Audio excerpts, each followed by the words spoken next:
એક અશોકા બિલ્ડકોન પણ ધ્યાન પર આવી રહ્યો છે, ઓલમોસ્ટ 3% મજબૂતી બતાવી રહી છે, જે ઓલમોસ્ટ 240 આજુબાજુ કારોબાર આવી પહોંચ્યો છે. એમાં પણ કંઈક સર સમાચાર હતા કે જે Mumbai metropolitan region development authority છે એમના તરફથી કુલ રૂપિયા 478 કરોડનો ઓર્ડર મળ્યો છે.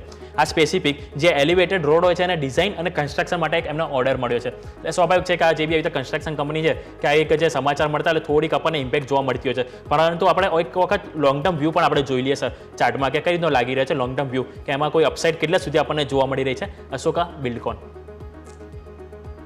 અશોકા બિલ્ડકોનના long term chart weekly time frame પર નજર નાખીએ તો આપણને 200 રૂપિયાની ઉપર સ્ટ્રોંગ એક બ્રેકઆઉટ જોયો હતો વીકલી બેસિસ પર.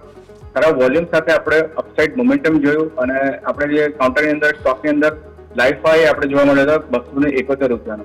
ત્યારબાદ આપણે એક રિટ્રેસમેન્ટમાં કાઉન્ટરની અંદર પ્રવેશી ચૂક્યા હતા અને એક રિટ્રેસમેન્ટ જોવા મળ્યો છે નીચેમાં 230 રૂપિયા સુધી. લાસ્ટ 15 ટ્રેડિંગ સેશન્સની વાત કરીએ 10 થી 15 ટ્રેડિંગ સેશનમાં એક કન્સોલિડેશન જોવા મળી રહ્યું છે અને આજે રેન્જમાંથી થોડું બ્રેકઆઉટ જોયું છે કે લાસ્ટ 4-5 ટ્રેડિંગ સેશનની રેન્જ બ્રેક થતા જોવા મળી. મારું માનવું છે કે જે રીતે લાસ્ટ ફ્યુ સેશનની રેન્જ બ્રેક છે તો એક અપસાઇડ મોમેન્ટમ પોસિબલ છે અશોકા બિલ્ડકોનની અંદર. તો શોર્ટ ટર્મનો વ્યૂ હોય તો પોઝિટિવ છે કે આપણે આ કાઉન્ટરની અંદર એક લોંગ માટે એક સલાહ બની રહે છે. નીચેમાં 228 રૂપિયાનો સ્ટોપ લોસ રાખવો જોઈએ, ઉપરના કાઉન્ટરમાં 255 સુધીના લક્ષ્યાંક એક એક્સપેક્ટેડ છે.